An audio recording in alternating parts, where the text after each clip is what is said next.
Hi, you're watching Times of India, and I'm Aditi Prasad. It's phase two of voting, and phase two of voting is almost done. Another hour to go, and the seats the number of seats that have gone to polls in this particular phase of voting, spanning several states, including the all important southern bastion. There are 20 seats in Kerala, all of them going for all of them, the fates of the candidates will be sealed today, and 14 seats in Karnataka.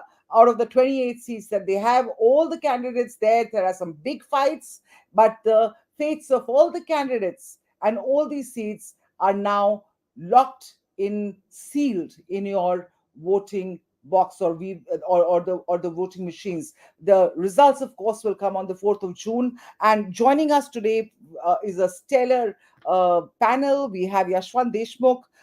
He's the founder director of Sea Voter, a very noted psephologist, and Yashwant has some very interesting points of view on the second phase, which is actually supposed to be slightly easier for the BJP, but we'll talk about all of that in just a moment. We have Rahul Verma, he's a fellow at the Center for Policy Research. We have Advocate Desh Ratan Nigam, he's sitting with us here. And we have also joining us is Gurmukh Chaudhary, who's an advocate and a political analyst. Let me go straight to you, Yashwant, first. Yashwant, um, 20 seats of Kerala, 14 of 28 in Karnataka, 13 in Rajasthan, 8 each in Maharashtra, Uttar Pradesh, several in Bihar, Bengal, etc., spanning a lot of states. This particular, in 2019, we hear that the BJP had contested 72 of these 88 seats that have gone to polls today, and they won 52 out of the 72 seats. That's a huge strike rate as far as the BJP is concerned. That's a huge conversion rate. Um, all good in 2019. 2024, how are you seeing things panning out? Well, remains to be seen, Aditi, because this is certainly a very significant phase for the BJP. Because the first phase, largely because of the Tamil Nadu going into the fray, the big number of the seats, almost like 40 out of them, were in areas where BJP did not have much to do, barring the odd seats of 5 odd seats in Tamil Nadu, where they are in good contest out there. But today, I guess that even in Kerala, for that matter, they would be hoping to do something good in at least three seats over there. We are in direct contest, and a turnout a drop in the first phase was something which has been speculated a lot. Although the final turnout figure in the first phase was down by only 4%, not much of a difference, I would say, in any alarming.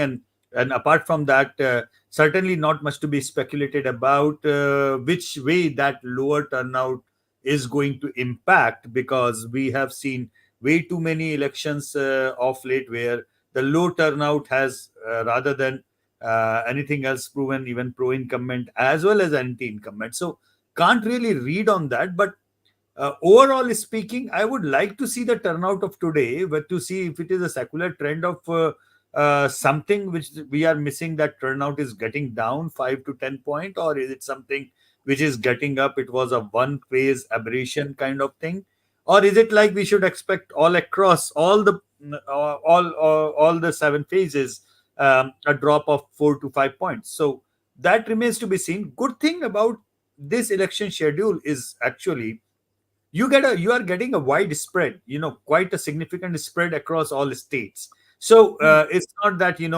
one state is over and other state is getting in the next phase, and we cannot compare from the one phase to the other, as it's like chalk and cheese or apple and oranges, the way you say it. These There are multiple states which are going in multiple phases.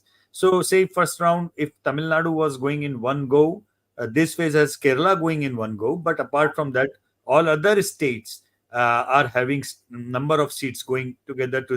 Rajasthan will be completed. So we need to look into that. I guess that overall turnout number are quite representative of sort, if I may say so, for an all India level. So I think I'm expecting of the same number as phase one, if not more. Okay, Rahul, let me just come to Rahul. Rahul, a lot of people are talking about, because till 3 o'clock there was 50% turnout which was recorded. Of course, it's going to increase more towards the evening because of this heat and everything else that people are grappling with in the middle of summers. We're having these elections, which we have them every time in this season. But tell me, how do Yashwant has sort of shared some, talked about it a little, talking about how a low voter turnout or a high voter turnout doesn't really speak to an anti-incumbency vote or a pro-incumbency vote. Uh, but the opposition has been crying themselves hollow ki Modi ji dar gaye hain, and which is why after the first phase of voting, क्योंकि 4% कम voting हुई है. What's your sense? How does percentage of turnout? What does it mean? Is it a pro-incumbent, anti-incumbent, or you can't say? Thank you, Aditi. So let me make 3 points on this turnout business. First, to my expectation with this election is either the turnout levels would remain same as of 2019 or it would go down. For a very simple reason, turnout cannot always keep going up. In 2014, it increased. In 2019, it increased. Like in market, at some point, there has to be a correction. And so this is a correction election where I think significant increase in turnout is a least likely possibility. Most likely possibility would be basically turnout going slightly down. Second point, in India, 30 years of data, both at state level as well as constituency level, indicates that there is no relationship between turnout and anti-incumbency trends or pro-incumbency trend. It's a statistically null relationship. So we actually don't know whether level of turnout increase or not helps one party or not. So it's basically figments of imagination. That is sort of like what we are seeing on social media. Hmm. Third Hmm. point on turnout, it's not actually the proportion of increase or decrease in aggregate level of turnout, but which groups turn out more and which groups turn out less actually has a greater impact on a party's ability to do well or not.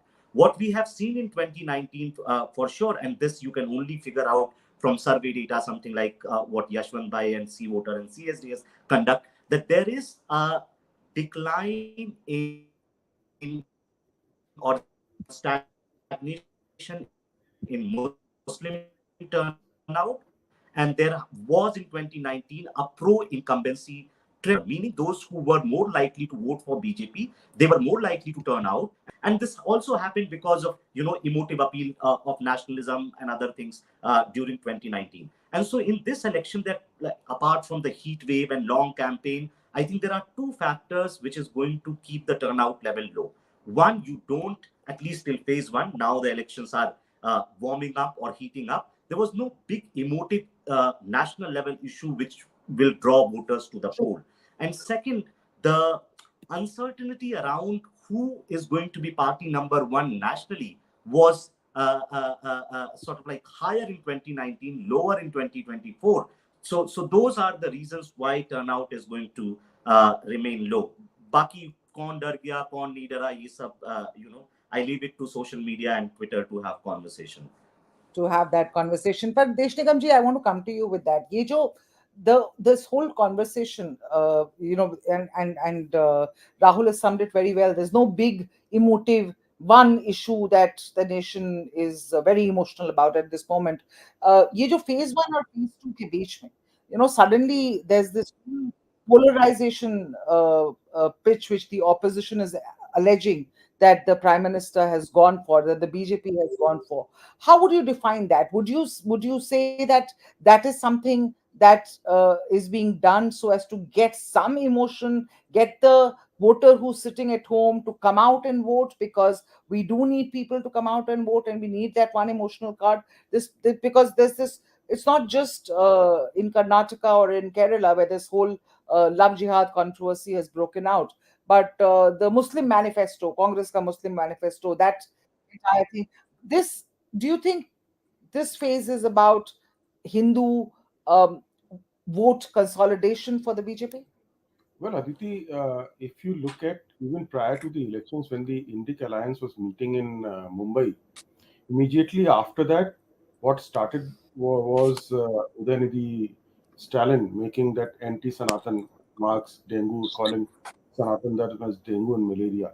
The tone was set out there, and people realized that why it had happened immediately after the Indic Alliance meeting. Hmm. That means people did understand that some kind of a strategy was made out there to have a voter appeasement of a Muslim community, Okay. so that to consolidate them. And that was the ground rules laid by the opposition. It was obviously, if you throw a loose ball to the prime minister, he'll hit it for the six, and the entire narrative then started shifting from that point of view. Hmm. And then the Priyank Kharge, supporting Udayanidhi Stalin and all kinds of things coming up, and then this Muslim manifesto. Why it arose was that there was a clear specification that Congress will give personal laws, the Muslim personal, which means a Sharia law in the Hmm. field of civil laws, Hmm. which means triple talaq, which means halala, which means multiple marriages. Then the narrative started. So are you saying that they did it first? So now The the response, BJP responding. is responding to it and doing a Hindu vote consolidation. Let me bring in Abhijit Iyer Mitra at that point. Abhijit, thanks for joining us. Your thoughts on Advocate Deshratan Nigam's comments there, that this this Congress manifesto and this Aake Mangal Sutra Cheen Legi Congress, this entire rhetoric was started in response to something that the India Alliance started. It's something the India Alliance started, Aditi. And mind you, it wasn't just one. It was a piling on of several issues. It wasn't just Stalin's remarks about Sanatana Dharma, calling it mosquitoes and Oichikatno, exterminate it. It was also, the fact that several Congress leaders, including Priyank Kharge, refused to condemn it, number one. And then, Rahul comes out and makes a very callous remark about how हम शक्ति के साथ लड़ेंगे, शक्ति के खिलाफ लड़ेंगे, which was, interpreted as, there were many words he could use. When you're opposing something, Shakti is not the first word you think of. Takat, power, you could use any of these words, but he very specifically chose those words. But I think it was a bit more than that. I also think it was almost a very carefully laid trap, to that the Congress sort of walked into. I think because they saw it as lackluster, Rahul started making, if you note, their manifesto is actually much more toned down than the speeches that Rahul has been giving. Now, that has two causes. One is Rahul has never had any checks and balances on him within the party ever. He's always been that sort of enfant terrible who gets, uh, the spoiled kid at the Nirulas who keeps screaming and mummy never does anything to stop him, kind of thing. Number one. Number two, the problem becomes that you anticipate that this is a very boring election. There are no issues. Let me say more and more and more. And he's essentially bowled a full toss to the BJP, which they have now gone berserk on. It isn't just Rahul, it's also a combination of Sam Petroda. There are these three people who are completely dependable for the BJP in every election: Manishankar Iyer, Digvijay Singh, and Sam Petroda. They always come out and end up saying something that snowballs. Now, we don't know if it actually translates into votes. But for whatever reason, they're lulled into the sense of complacency where they come in, make these statements, and then it snowballs into something very, very significant. I think that's what's happened now. Okay, let me at this point bring in Syed Abbas. Syed ji, your view on this. It's is this a retaliation, a Hindu vote consolidation, as opposed to the minority appeasement done by the Congress? Do you agree that the Congress, first of all, the charge played out by the BJP during the campaigning, and how much of an impact is going to make at the voter level, especially in the South bastions? Aditi ji, I can assure you the fact of the matter is the South is definitely not voting for the Bharatiya Janata Party. Kerala, I give them a 0. And Karnataka, they won 25 out of 28 seats. This time they're going to lose more than half. The fact of the matter is the rhetorics which are played out by Pradhan Mantri Modi ji is absolutely uncalled for. Mangal Sutra. Pradhan Mantri Modi ji, let me share an anecdote with you. My neighbor, next door neighbor, had been to Dubai. He happens to be a Muslim. He was told when he was coming back from Dubai that Modi ji, the level of respect he received as an Indian was spectacular for being an Indian, unlike the other times. But now, when Modi ji is an absolute statesman, when he's a Vishwaguru, one of the world's most powerful global leaders, and he makes statement that ye log aapke Mangal Sutra ko aayenge, where is the need for the great Modi ji to say that? He mentioned about Ghuspetiyas, infiltrators, zyada bacche karne wale. Who is he trying to give the direction to? This shows that the Bharatiya Janata Party, the election winning juggernaut, the 24/7 election machinery is rattled today. Why are they rattled? International Labour Organization report shows 83% of urban Indian youth are out of jobs. They have absolutely no employment. Not just that, the farmers are agitated, the women, the poor, so on and so forth. Of course, there have been good schemes like Awas Yojana, Ujjwala Bharat, Ayushman Bharat, but that is not good enough. Why would the Bharatiya Janata Party time and again target the opposition leaders? Not just that. The same Ajit Pawar, who was from the naturally corrupt party as per Modi ji, is now in ally with them.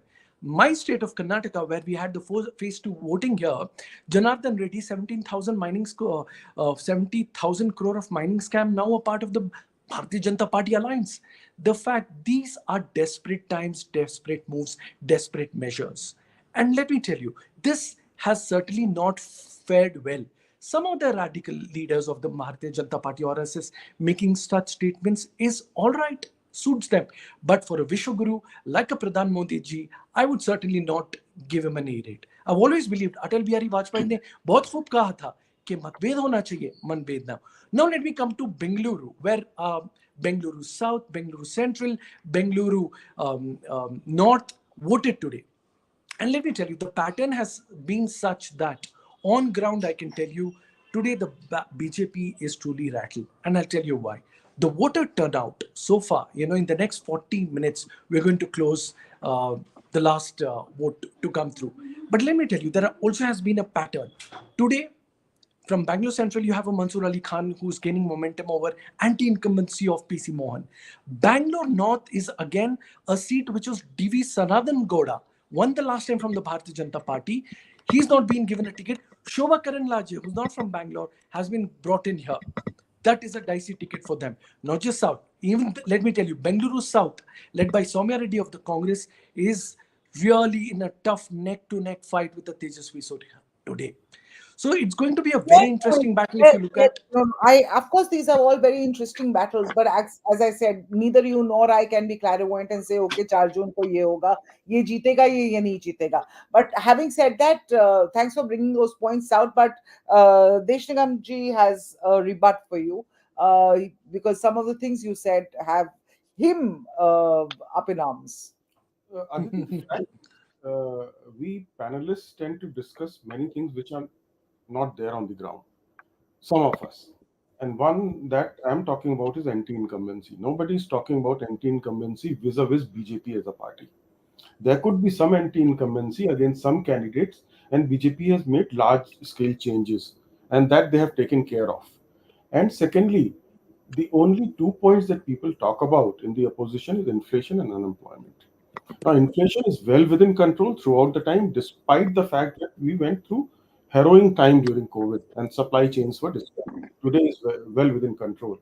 And unemployment, and both of these factors, food products, agricultural products, food prices, they all come under, even the employment labor comes under concurrent list, which means equal responsibility of the state governments.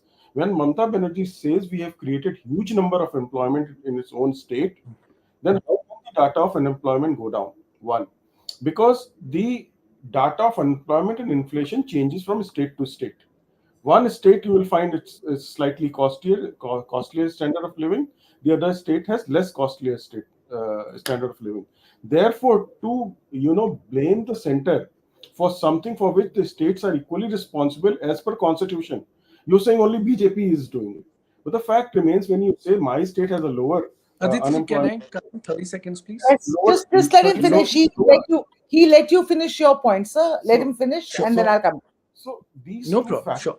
And so far as I gave you the data about inflation, unemployment is according to EFFO. These are hard data, and two important things. Earlier, what used to happen under the EPFO law, if a person was changing his employment to another company, he would get a new EPFO number, which was considered as a new employment.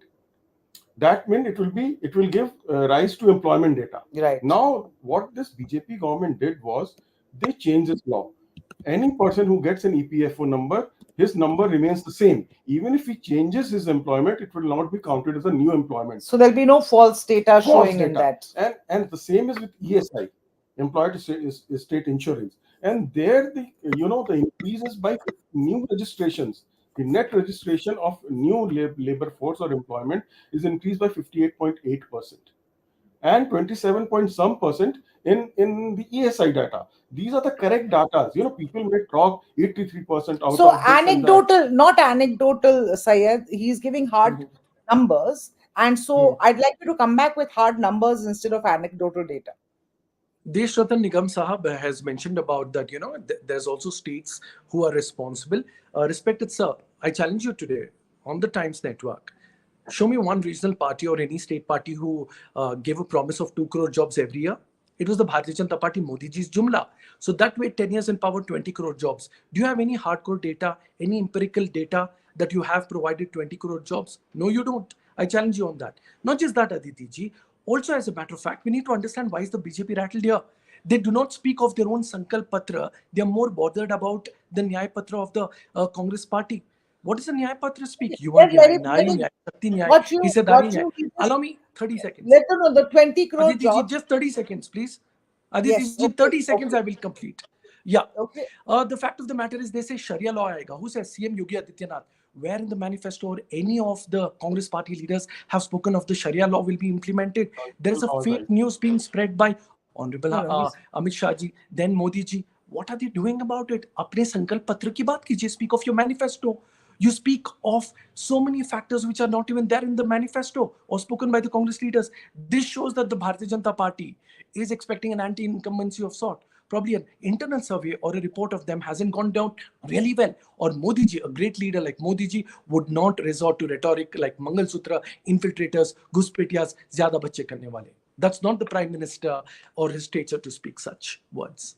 That's not a prime minister's stature, but he wants to come back at you on the 20 crore thing, jobs uh, point that you made, and Yes, they please. should hand it Let over me to you. answer first about Sharia law. The manifesto of the Congress talks about we'll give them their personal laws, which is nothing but Sharia law in civil law. I'm not talking about criminal law because that's what Muslims don't want. They want part of Sharia law, which is civil law. They don't want criminal law because that's very drastic. And if you want Sharia law, go in for both the Sharia laws, both criminal and civil law. That's true Islam. But then you got to be very hypocritical and leave part of Sharia law and talk of the other aspect of the Sharia law. Second, the formal and informal sector has to be taken around. Government never said they are going to give government jobs. Take the informal sector jobs that you have, huge amount that has been created. In fact, what the problem today is, when you go to for a job market, the employer is saying we have the jobs, but we do not are not getting the right kind of people, matching the jobs and the skills.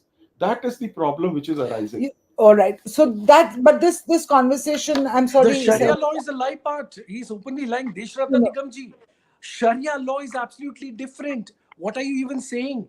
The fact, I think we need to be a lot more responsible here. We'll I am have a another practicing discussion Indian on it. Muslim. Sir, no, I am a We'll have another practicing discussion right, on Muslim it. because Indian youth, and it is absolutely unfair for you to lie on this. There's absolutely, it's a huge difference when it comes to the personal law board to a Sharia We'll have law. another Sharia discussion law on is it. absolutely We- different. Sharia We'll law have another cannot exist discussion in on India, it. okay, sir. okay, This is not a okay. Saudi Arabia. I Aditi don't ji, think please do he not meant allow that him to he lie. doesn't. He's lying No, on the he's not. show. One second. Okay. You cannot Please say So that. be careful about your language. We don't we'll call just liars to each other. Please have That's an that kind okay, absolute so lie, okay, sir. civility. Only This is Saudi not a Arabia TV has channel. Sharia law. India We're just cannot trying have a to. Sharia It's law. not a channel What are debate. you even saying? We're just having a conversation about, and everybody's okay to share their views here. So we are all sharing each other's views, and let's leave it at that. I want to come to Yashwant because Yashwant has to leave in another 20 minutes, and I want to talk about Kerala with you, Yashwant. Kerala one state which is all the seats have been closed. Very interesting battles in Kerala, Yashwant. All 20 seats voted in this phase or are just about finishing voting. So as Syed just said that कोई chance नहीं है केरला में BJP का account open होने का, but there are quite a few seats where we hear that they are making rapid gains or have made rapid gains over the last several years. Can you just give us a sense of, will the BJP be able to open its account in Kerala this time around? Well, Well, politics politics clearly tells really. us never say never. Some things are never say impossible. Yes, I do use the word improbable. That's a term which I generally use, and that's the right term to use. Because a couple of things that are very interesting about Kerala. Number one, it's not just the first time that BJP, in terms of vote share, has been or is trying to do good in Kerala. On Hmm. previous occasions, also, they have almost touched in Lok Sabha election 20% vote share in Kerala, but that they could not convert it to seat share because in the triangular fight, they were the number of seats where they were genuinely in contest, in seats where they were either number two or close number three. The number of seats were really one or two or maybe like that. Hmm. Only one in Trivandrum that they have been in runner up consistently in that way. But though number of seats where they are in genuine contest is increasing this time. That is a interesting thing to observe, because in the mood of the nation survey for India today, and after that for ABP, I'm talking about the pre-poll surveys. I'm not talking about the data today. Sure. We had configured that there are at least three seats where BJP is in serious contest. Even as a serious contest, they are either running for number one or two, or they are in close number three kind of situation. And So I I'm don't guessing know if they can I'm cross guessing the Tirupur threshold is one of of these seats. 30% votes to make any of the seats winnable. That we'll have to wait for the full data and the results to come in that way. But uh, one thing is sure, that the left parties are likely to have a serious trouble over there, and that is not just from the data but from the observation. You see, they won a back-to-back historic mandate, and that increased the anti-incumbency sentiment against the state government. And Congress happens to be the default gainer out of that. Apart from that, Aditi, historically speaking, as and when the BJP vote share in Kerala has gone up, it has really hurt big time to left parties. Because oddly and ironically enough, the CPM is the Hindu party of Kerala. So that's very ironic to listen Yeah. to it. Even when I am saying, I know it's Huh. kind of weird, but that's how it is. And the moment the BJP vote share starts going up in Kerala, it eats up into the CPM vote share, and that by default, ends up in gains for Congress in Kerala. So what has largely been a bipolar fight this time is turning out to be a tripolar fight, largely because of the significant dent that the BJP might be making. But you're saying that that is only going to eat into the left's vote share to the benefit of the Congress. Yeah, largely that is going to happen. And if in a very very improbable but yet potentially probable scenario, if they happen to and manage to open the account in Kerala, that would be a big deal for them. But Because in Kerala their growth is slow and steady, but they lack a face, unlike in Tamil Nadu, where they have actually got into a brilliant face like Annamalai. He may or he may not win. BJP may or may not win a single seat in Tamil Nadu. But what I can tell you, that always BJP has found it easier to make solid inroads in any state when they have fixed upon a face. Like in Karnataka, when they fixed upon Yadurappa, they got into the inroads. Unfortunately for them, the earlier phase 20 years back, Rangarajan Kumar Mangalam, that they fixed up in Tamil Nadu, he died unfortunately very early. But since then, they have been looking out for a face, and they got in Annamalai a very, very aggressive face.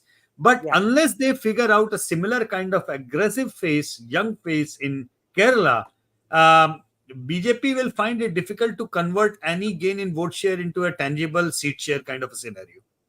So let's just talk about these three seats you were mentioning. Which are these three seats you're talking about? Well, we are talking about Trivandrum, obviously, and then we are talking about Kunnur. We are talking about Patanamthitta, and I'm sure Abhijit might and Rahul Bhai might like to add a couple of them in that list. But whatever the qualitative and quantitative feedback in the pre-poll scenario that we have been looking into, they were in good contest in these three seats. Similarly, like in Tamil Nadu, when we talked about Coimbatore and Kanyakumari, but apart from that, Theni, where Theni, where Jayalalitha's nephew was contesting, and Ramanathapuram, where OPS was contesting as an independent with BJP support. Same goes with Dharmapuri.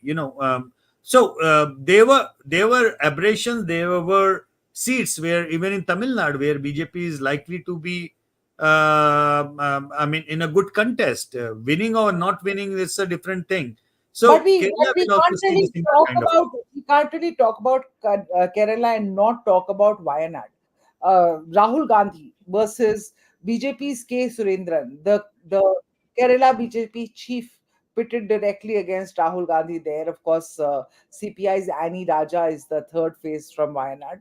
Obviously, Rahul Gandhi is going to win from there, from what I can see. But Abhijit, I just wanted to weigh in on the competition that he has this time. Thanks, Aditi. So, Anil Antony, who's fighting from Padanamita, this time is a very dear friend.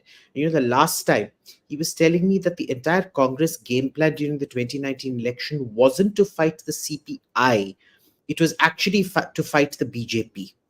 Because they were particularly worried at that point of time that if Congress comes in as number three, it would become a huge problem getting back into the executive. Uh, this, of course, was the assembly election that he was talking about at that time.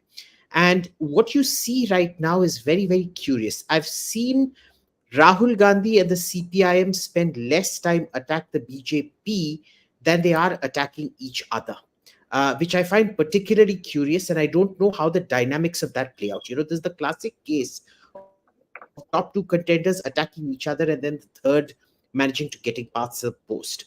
Personally, I don't feel Padanamita is viable for the BJP. Wayanad is almost certainly going to go to the Congress from what now. You have to understand, you're talking to somebody who gets all his election predictions wrong. I probably only gotten two elections right. The first one being the assembly election and Trump's 2016 victory. So take what I say with a huge bucket of salt. But Totally. Padanamita is not possibly looking good for the BJP. Wayanad is looking good for the Congress, as far as I can tell. Trivandrum, you see, the problem is they're both friends of mine. It becomes personal conflict of interest out here between Rajiv Chandrasekhar and Shashi Tharoor. So I will not talk about that. So Thiruvananthapuram, let me get in Gurmukh Chaudhary there, because we haven't been able to come to you, Gurmukh. Thanks for joining us. Thank Your you for sense having me on the show. on, again, a big battle. There's a union minister, Rajiv Chandrasekhar, on one side, and there is Shashi Tharoor on the other. Their fates, of course, will all be sealed, done and dusted within the next 15 minutes. And Thiruvananthapuram, we've seen, is one of the few seats where the BJP has been securing the second spot in the last two Lok Sabha elections. This time they have Union Minister Rajiv Chandrasekhar contesting from there. How do you see it panning out? Because it's been a very heated campaign trail for both of them. So, as I see it, firstly, thank you for having me on the show. Good evening to everybody, to all my fellow co-panelists. So, if I may see it this way, so Mr. Tharoor has been winning the seats in the past 10 years consecutively. And since BJP is also, trying everything, they're not leaving any stone unturned to unseat Mr. Tharoor. So, there can be, if I may put it rightly, there can be some anti-incumbency against Mr. Tharoor also, because he's been there for good 10 years now. And also, without any offense to anybody, to any candidate on a personal level, no candidate of such a stature like Mr. Chandrasekhar has contested against Mr. Tharoor in the past two elections. So this True. time BJP has fielded a very big face, and he's obviously he's brought some good reforms in the technology sector as well. and he has that aura. He's got that muscle, who can actually mount an insurmountable challenge to Mr. Tharoor, if I see it this way. So it will be a very, very tight contest, and there could be a scenario wherein Mr. Tharoor can be unseated this time. But he has his own charisma. He has his own fan following, if I may say. So, but it will be a very, very close fight. Rahul Verma, let me get your sense on that.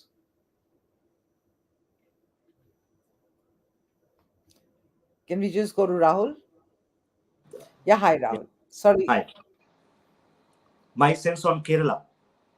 Your sense on Kerala and especially on key seats like Thiruvananthapuram, where the BJP is put up very strong faces. Okay. Also, Thrissur, again another very another seat where there's a very close fight. It's a very high-profile names fighting from there. K. Muralidharan, Suresh Gopi from the BJP there, a cine star turned politician. How do you see that playing out? Do you see BJP scoring its first goal in Kerala? Maybe, like uh, you rightly answered the question. These are key seats. More than that is a speculation, and I try not to get into speculative conversation. First point here, in Kerala, I don't think the fight has still become tripolar, except 2 or 3 seats which you name. So by and large, Kerala still remains a True. bipolar between UDF and LDF. BJP is around 15 to 16% party, but that vote share is still not enough on the vote share basis to be for them to be able to convert into seats. But it is possible the 3 seats you named, in one of those places BJP may be able to open its account. That is all.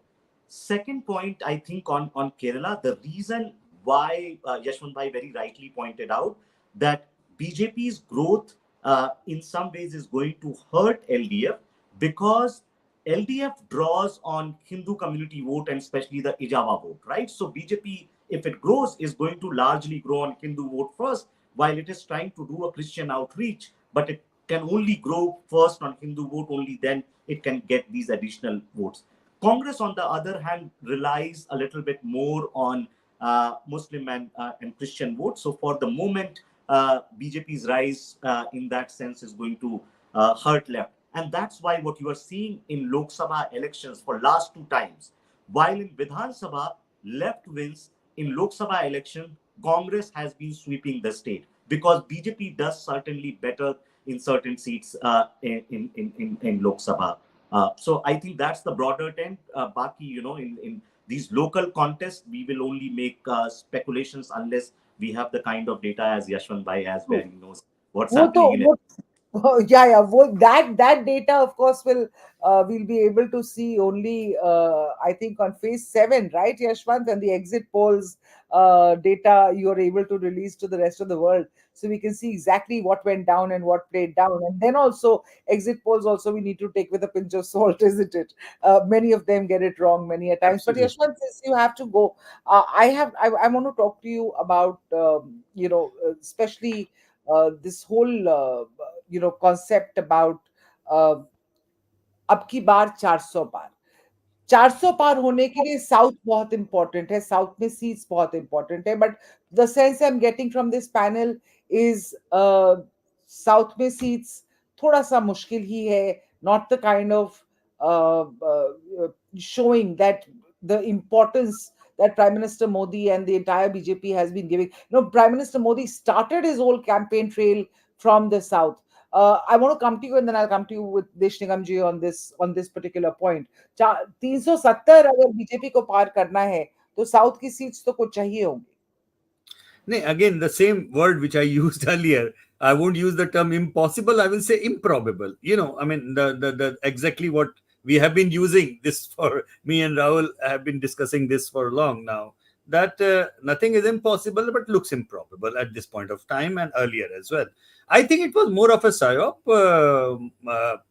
I will not be surprised if Abhijit had designed that particular psyop that talk 400 400 par and nobody will ever discuss 300 par ho raha hai ki nahi ho raha hai. And so much so that opposition has also stopped discussing that possibility. So I think that was a very classical psyop. If I thought of it like that, because the day Prime Minister was speaking, I was like, okay, he said that what he's trying to achieve, and then immediately first thing that came to my mind, that probably the narrative is going to change if they are going to cross 300 or not, and that's what has happened. So I think that part has worked, but at the same time, uh, anybody saying that it is impossible, I would again say no, don't think it like that it's impossible, because we are looking at 2019 numbers, which is 350 plus for the NDA, minus at that point of time Andhra Pradesh. This time they have TDP, so that scope for 25 seats in Andhra Pradesh that has opened up. Then you take into account the Uttar Pradesh, where they got down to 60s, and now that they might even get into the 70s. I mean, some scope of there is there, and then there is scope in Odisha for sure. They have a scope in West Bengal for sure. If you look into the potential, so I will not say when you add into 25, 10, 10, 10, then you obviously you look into the scenario where there is a potential of 50 to 60 seats increase in that way for the NDA, even for the BJP. But that plus is plus all plus is inherently with the precondition that they will retain whatever they had won in 2019. Now that's even though I know 2014 and 19 they had won majority of the saturation states again and again, but certainly there are a couple of states which they would be bothered to understand. For example, Maharashtra, for example, West Bengal, for example, Bihar, for example, Karnataka. These are certainly four states which they would be having some issues on.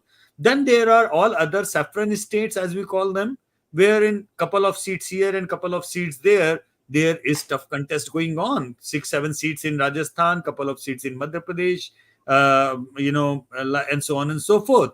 So, uh, rule number one, that BJP will have to repeat the performance of 2019, the saturation performance. Rule number two, if they do that, then they have to add 50 odd seats from the greenfield areas, which includes obviously Andhra Pradesh, and then Odisha, then West Bengal, and so on, like that. So that seems to be a kind of quite a Herculean task. However, we know, Aditi, that in any case scenario, whatever we feel that repeating the things is improbable or impossible, we have to also, as an analyst and journalist, take a cue and learn from what happened in Madhya Pradesh. For a Right. simple reason that our trackers in Madhya Pradesh were showing typical signs of anti-incumbent scenario, where I will not call, and I have been maintaining at that point of time that there is no anger, but there is what people have exhausted of sort. It's a fatigue factor, I called it. Fatigue is not necessarily a negative phenomena. I mean, it's not anger. So even the fatigue might turn into a low turnout, but in a low turnout, always remember, any organization which has a proper cadre and a proper machinery at the grassroots level makes full use of that. And I think Madhya Pradesh is a very classic example how purely on the strength of the organization a party can actually snatch victory from the jaws of defeat. And Madhya Hmm. Pradesh was prime most example of that. So when you look into a low turnout scenario, you have to keep in mind Madhya Pradesh. You have to keep in mind the muscular muscles that BJP enjoys at the grassroots level in terms of resources, in terms of organization, courtesy their mother organization, RSS, and we know how it works, their machinery, how it works. On the other hand, unfortunately for the opposition, and I'm not talking about the non-Congress opposition leaders, I'm talking particularly for the Congress, we have seen their organizational structure crumble in the last few years. There was no reason for Congress to not win Madhya Pradesh, barring the reason that their organization has crumbled over there. So these are the things. We don't know how much Congress has kind of repaired in the last few months, how much it has taken into it. Just like NDA में वो एक होता है ना कमजोर कड़ी कौन, तो एनडीए के अंदर कमजोर कड़ी उनके अलायंस पार्टनर्स हैं, बीजेपी मजबूत Hmm. कड़ी है। बट इंडिया अलायंस के अंदर ठीक उल्टा है, उनके अलायंस पार्टनर उनके मजबूत कड़ी हैं, but unfortunately for them Congress still happens to be the weakest link in that one, and that is because of the crumbling organizational structure of the Congress. I don't know if in the last few months they have kind of made a turnaround, and even with the low turnout, they would be able to do wonder and magic out there. That remains to be seen. We will know in on 4th of June, but that's where it is, and that's how it is. And Syed Abbas has been raising his finger while you were speaking. Syed, I just wanted to respond. I know you might want to respond to a lot of things Yashwant said, but I wanted to respond to start with this thing about the organizational, crumbled organizational structure of the Congress, because that is a key reason. And we all are, trust me, all of us, I think, all everybody in India, any person who's talking about the growth of India and the welfare of India would want a say in opposition, but the India alliance itself is not being able to present that alternative. Look in Kerala, they are fighting as rivals there in the national stage. They are in partnership with the left, and the Congress, which is supposed to be leading from the front, has really been left wanting. I think Aditya ji, Yashwant Sahab has articulated his point very well. It is absolutely true. In fact, even Shashi Tharoor Sahab concurs with him, where he said, when you criticize this government, do so when it is appropriate. And when you say the government is doing well, only then you'll be taken seriously as a critic of the opposition. As a matter of fact, Yashwant Saab is absolutely right when it comes to Congress's organizational structure. Let me tell you, some of the higher ups, who've been sitting like a Jairam Ramesh, has never even fought in a single election, be it even a municipal or a councillor election. People like these do not understand the grassroots level politics which takes place. And yes, as a Congress supporter and the India Alliance supporter, I completely agree with this point. I think that is somewhere the Congress party really needs to improve by a large end. Also, as a matter of fact, but let me tell you, Aditi ji, the 400 par has indeed turned out to be a jumla, because majority of almost all the opinion polls have said no to it. As a matter of fact, 303 was the number of seats that the Bharatiya Janata Party won in the 2019 elections, and I for you can tell they are not going to get the same number. Why so? I come from Karnataka, where 25 of the seats were won by the Bharatiya Janata Party. Congress won only one. The fact now is they're going to lose more than half. And I'll tell you why. There's been a incumbency for the state Congress government under the able leadership of Sidramaya and DK Shivkumar, where Gruha Jyoti, Gruha Lakshmi, Nari Shakti, Yuva Nidhi, Anya Bhagya scheme have worked out very well. Many of my friends in the BJP off the record have also said that their numbers don't look good this time. So this is a definite, you can take it from me, the Bharatiya Janata Party is not going to hit the 303. They are going to be lesser than that. Also, 400 par is too far-fetched of a dream for now. It is turning out to be a jumlebazi. Now, very important contest which I am looking for is the battle of the intellectuals. Rajiv Chandrasekhar, Union Minister, versus the very erudite leader Shashi Tharoor. And I can tell you, some of my friends who are booth level managers in the Thiruvananthapuram constituency can tell you more than 200 homes of the constituency polls boothers have a picture with Shashi Tharoor, and they say that we will work for Shashi Tharoor, not only make him win, but win by over 50,000 votes. So let me tell you, undoubtedly it's going to be a good battle, but Shashi Tharoor is winning through Thiruvananthapuram as for ground level news that I hear by more than 50,000 votes. Now, yes, Yashwanji is absolutely right about the cohesiveness of the India alliance. How cohesive are they? Absolutely right. Ani Raja is definitely going to eat into the votes of the Rahul Gandhi's constituency of Wayanad, undoubtedly. Last time he won by a margin of 4 lakh plus votes. This time it's going to drop to at least about 2 to 3 lakh votes. Hands down, Rahul Gandhi is winning. But what good is the India alliance when you're going to fight amongst each other? Where is the seat sharing? Seat sharing has not been up to the mark. This is an open secret. But let me tell you, the Bharatiya Janata Party and the India Alliance is definitely not going to, they do certainly look good advantage of forming the government, but they're definitely not going to be even a 350 par. So 400 par to dur ki baat hai. And the Let me final just point I'd like to, yes, Aditi ji, question. Okay. Let me just because we are again dwelling on the topics that we've sort of touched upon, I want to move ahead in the conversation and talk about Karnataka. Uh, we've talked about Kerala. You started talking about Karnataka, which looks like a bellwether state at the moment. But first, let's take a look at what the leaders in Karnataka have been saying. Let's play that, guys. Karnataka is going to poll. Karnataka is giving a very big results. The people of Karnataka is very happy that whatever we have spoken in the last election, we have delivered. So all of them are so happy as enthusiastic. I could see the crowds in all my campaigning. More women, they are the light of the houses. They are taking care of their family well, and they are happy to vote for the Congress party, and they are delivering it. Karnataka में 28 seats में 12 seats में कांग्रेस के मंत्रियों के बेटे या बेटी चुनाव लड़ रहे हैं। तो आप अपने बेटी बेटियों को पॉलिटिकल इनहेरिटेंस करने के लिए आप तैयार हैं, पर आप देश के गरीब सामान्य लोग अपने बच्चों को, अपने परिवार को, अपना हार्ड वर्क के कमाई को आप देने के लिए आप बीच में आ रहे हैं। सो अगर आप हर प्रकार के इनहेरिटेंस के खिलाफ है, तो आप राहुल गांधी को, प्रियंका गांधी को और देश भर में जितने भी कांग्रेस के ऐसे परिवारवादी फैमिलीज है, सबको आप पॉलिटिकल इनहेरिटेंस बंद कर दीजिए, आप परिवारवाद को बंद कर दीजिए। That is the biggest war that you can fight against inheritance.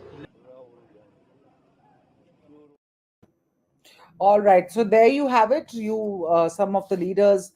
Sorry, my team was also changing the camera batteries in the meanwhile, which is why we went to a bite belt of what the leaders were saying. But yes, I will come to you, Sayed. Just give me a moment. I want to first listen to Abhijit Iyer Mitra, because I have a question about Karnataka. Now, Karnataka, Abhijit, is very, very important. The contest in the state has assumed significance not just for the BJP, which will be trying to hold on to its only sure foothold in the south, but also for the Congress, whose campaign in the state is led by its top national leaders, and of course Siddharamaiah and his deputy DK Shivkumar. It's their ability. Will they be able to convert the win of the assembly elections into some seats, into some Lok Sabha seats this time around? And of course, there is the JDS. It's a fight for survival for them. So I think one trend that we've all seen in the past is it's very precarious at extrapolating assembly performances onto national general election performances. This is number one. Number two, and by all means, I suffer from this echo chamber of mostly having BJP sources on the ground, or Sanghi sources on the ground, if you want to call them that, which is that you have this murder recently of Neha Hiremat becoming quite an issue, number one. And number two, there's been a lot of anger at what has been happening over the last year or so since the Congress government won. The problem, of course, is, between Siddharamaiah and DKS, there's always been this friction. It was Rahul Gandhi who came out and wanted Siddharamaiah. Sonia Gandhi was always for DKS. And ultimately, you remember, she had to come and make this unprecedented statement. She had to literally come out of retirement and make this statement sort of thing. People believe to calm down DKS in that sense. There has not been that coherence of governance that you would like to see. Siddharamaiah has also been making, it doesn't make public headlines. Outrageous statements and vernacular seldom make for national headlines. But Siddharamaiah has been saying some pretty weird things every now and then, here and there, which have been going pretty viral within Karnataka itself. So let's see. I'm not too sure, of course, that the assembly trend extrapolates to the national level. But from what I'm hearing on the ground, and sure, sampling bias, of course, it's probably again going to be one more sweep for the BJP down there. Remember, of course, Aditi, that Karnataka has always been that sort of Trojan horse which the BJP sees. The entrance to the south was always going to be from Karnataka. But people also tend to forget Pondicherry. Pondicherry was another place which had a BJP government for a significant point of time. So, has there been a further opening up? Has there been a consolidation?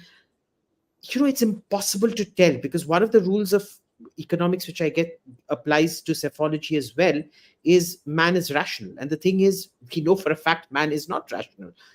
You never know how they're thinking in election. It's literally mind reading.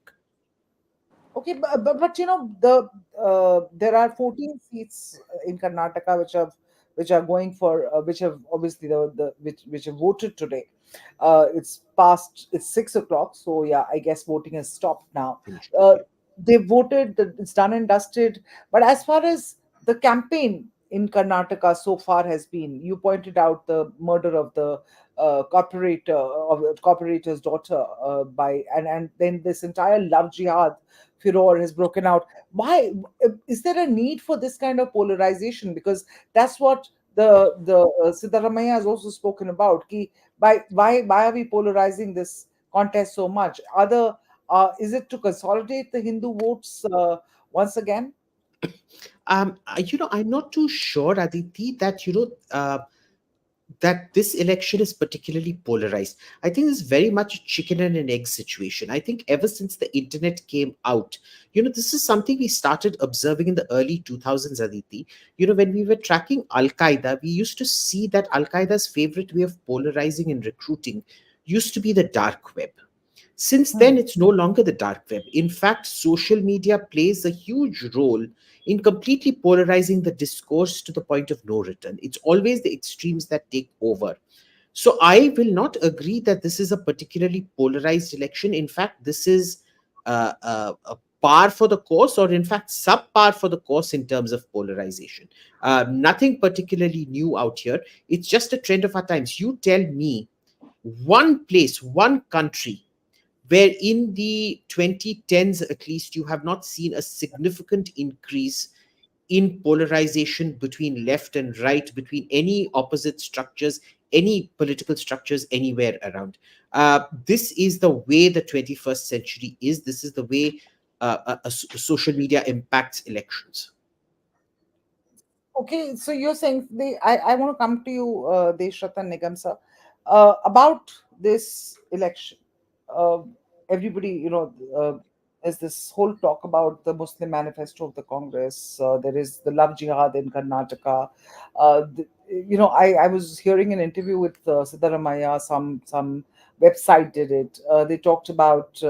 He was talking about itna polarization. Kyun? Abhijit says there's no polarization. What's your sense? I mean, Well, two factors stand out so far as Karnataka is concerned. One, the all Muslim caste, that entire Muslims have been brought under OBC category, which means they have shrunk the OBC, real OBC reservation by hmm, at least 18%. 32% is the reservation out there, reduce it by 18%, which is humongous. That means that reservation has been taken away. right. That message has gone to the people. Second, when the Congress remains silent on Neha Hiremat's murder, who is a daughter of a Congress corporator, and the ABVP stands by him and does a huge amount of protest out there. This also sends a huge message to the congressman. If something happens to the family, and if it is against the minority appeasement, will they stand with them? That two messages which are going there will ensure that the BJP sweeps Karnataka election. Especially among the congressmen, there is a lot of dissatisfaction. Congressman did not come out openly for that person, that corporator. And he's been shouting, no justice has been done. He has named people, nothing has been done. Nobody has been arrested out there. Hmm, So these are two factors very important. And hmm. again, I am saying this election, we are not talking about anti-incumbency on the ground. Okay. Not at all. The voters are not talking about anti-incumbency. It is Modi versus the rest. This is what is happening on Let the me ground. bring in Sandeep Ghosh. Sandeep is also joined us. Sandeep, Modi versus the West. No anti-incumbency, says Deshratna Nigamji. Would you sort of agree? Because there seems to be in this whole Bharat Jodo Yatra that Rahul Gandhi did, and there's this whole buzz about the Bharat Jodo Yatra actually relaunching him yet again in front of the country, and therefore, there's a groundswell for the Congress or the India alliance, so to speak. I would not comment on the launch and relaunch. Going back to my FMCG days, my company I used to work for, the joke was there was a new brand of shampoo launched, which you would have forgotten also. It's called Organic, which you could never buy because it was always on the offer. It's given away as free because it was continuously being launched and relaunched. So some of the launches are of that nature. I would leave that aside. But even the Congress supporters, like today, I was reading a tweet by the most eminent Yogendra Yadav, and he was saying that there is no anti-incumbency about Modi. The worst they are saying is that people are lukewarm, or people have, he has lost that aura, or people are not excited to come out and vote for him. But nobody is talking about anti-incumbency of Modi. And Modi has an appeal for every section. There is something or the other. So yesterday again on another show I was in, somebody was talking about Bangalore. And in Bangalore, for example, they are talking of Modi because of India's global standing. That has changed. Now, that it's not the narrative which you'll hear. Maybe if you go into rural Karnataka, there may be people are saying, oh, Ram Mandir is not an issue in Karnataka, but Ram Mandir, although whether BJP gets seats or not in Tamil Nadu is another factor, but there is Ram Mandir resonance is there in Tamil Nadu. So Modi has got a whole lot of plan to talk on. Another criticism against Modi, people are saying today, because we all live in echo chambers, perhaps, or listen to what we want to listen. Oh, Modi is not really giving any report card of what he has done. He's only talking about these issues. But Modi has completed giving his report cards for the last 5 years. Until a month ago, all that he was giving was report card of what he has done. I think I was talking in your show the other day that, I happened to attend a couple of these media conclaves where people were surprised the way he rattled out all the things that his government has done even in the last 90 days, or what they have in plan. So he has finished that part of it, and he doesn't want to talk about it. And now he is really, I think, influencing the narrative. So at each stage, therefore, one hand, people may go on saying that, okay, BJP is rattled, he is nervous, blah, blah, blah. In that case, why are you trying to correct what Sam Pitroda may or may not have said? Why do you have to show your manifesto to people? You see, the point is, nobody ever reads the manifesto. Manifesto has now suddenly become a fashionable document only in the last couple of elections. And that too, I would say, because the BJP has drawn attention to say, hey, we had promised these things in our manifesto and we have delivered. That's why people are talking about the manifesto. But an ordinary voter doesn't look at the manifesto. So what is written in the manifesto? I think launch ke baad, sorry to interrupt, Sandeep, launch ke baad, after Congress launched its manifesto, I think it is the BJP which has actually brought the Congress manifesto into spotlight, calling it a Muslim manifesto. Yeah, so but nobody is, even after saying that, Isn't it? how many people have actually gone down to read that manifesto to find out whether it's a Muslim manifesto or a Buddhist manifesto or whatever it is? Nobody will go down to read that. Then the narrative is taken over by the the slugs which you make in these rallies and how you're responding to it. Now, if Jairam Ramesh or others go on showing the manifesto to the voters on television, who's going to read that? No, over there, they will all, in a world of post-truth, people will go by what is being discussed. So that's where we are.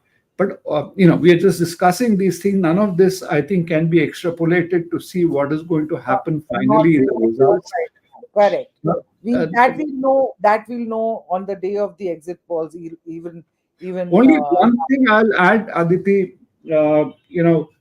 I think sometimes the critics of BJP and Modi, they come from one part of the ecosystem where they have known that the the people they support, they are never sure of the outcome or the strategy, and they're each time doing something else.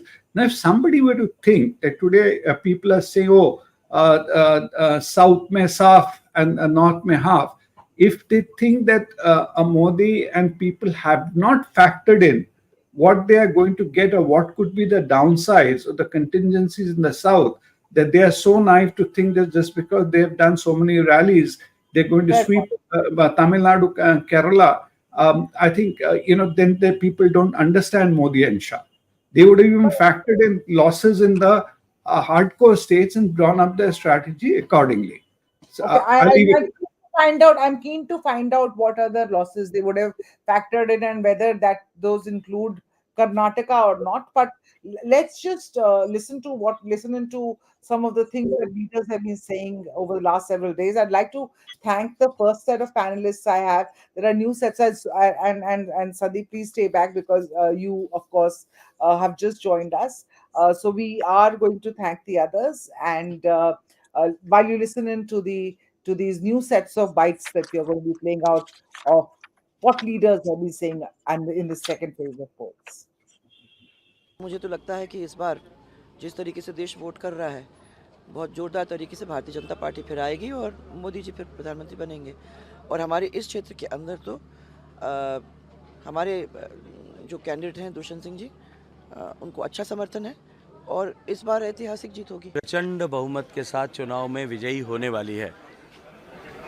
Ashok Gehlot ji ने कहा है कि जो प्रधानमंत्री हैं वो विपक्ष के साथ सौतेला मतलब दुश्मन जैसा व्यवहार कर रहे हैं। देखिए, परसों अशोक गहलोत साहब के ओएसडी ने जिस तरह का स्टेटमेंट प्रेस कॉन्फ्रेंस करके दिया था, मुझे लगता है कि अब इस तरह के बयान का अधिकार उनका ख़त्म हो गया है। Morally he has lost the battle कि किस तरह से षड्यंत्र सीएमओ में भारतीय जनता पार्टी को बदनाम करने के लिए अपनी ही party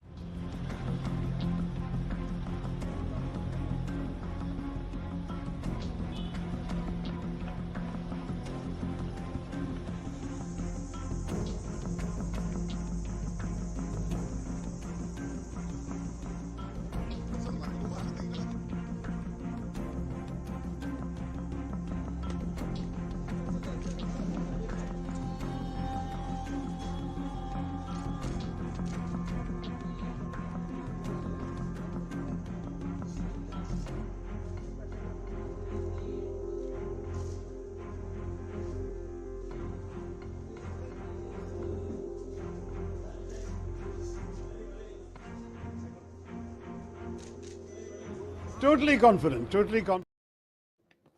Hi, that was we dipped into it just as Shashi Tharoor had begun saying that he's totally confident of coming back this time. We are, of course, we are now. Let me just introduce Tehseen, who's sitting right here in the studio with me. Tehseen, thank you for joining us. Thank you, and thank you for the great coffee. Yes, well, so there you go, Sandeep. Had you been here, we would have treated you to some great coffee. No, too. Sandeep is more of a fish fry guy. I have to tell you. Never. Never. Sandeep is from Bengal and he's a fish guy. I can tell you this. Fish fry, Fish okay. fry. So we'll do fish fry next time you're in Delhi, Sandeep. Abhijit, of course, is still with us. Joining us also is Abhishek Sudhir, political analyst and advocate, and of course, Rashmi Samant, political analyst and author, and Abhigyan Prakash. Thank you, Abhigyan, for joining us, senior journalist. So,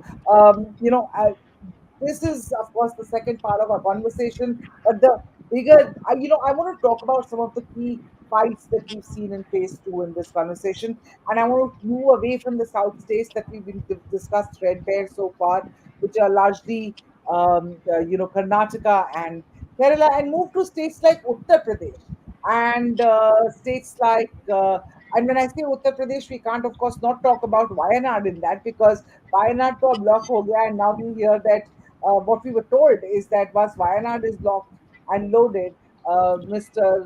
Rahul Gandhi will probably file his nominations from Amethi, which have not been filed yet. So let me just bring in, and welcome everybody. Thanks for joining. What do you say? Let me start with you. Rahul Gandhi, now that Wayanad is locked and loaded, is Amethi the next day? Can the Congress make any significant dent this time in Uttar Pradesh, where it's completely obliterated 2019.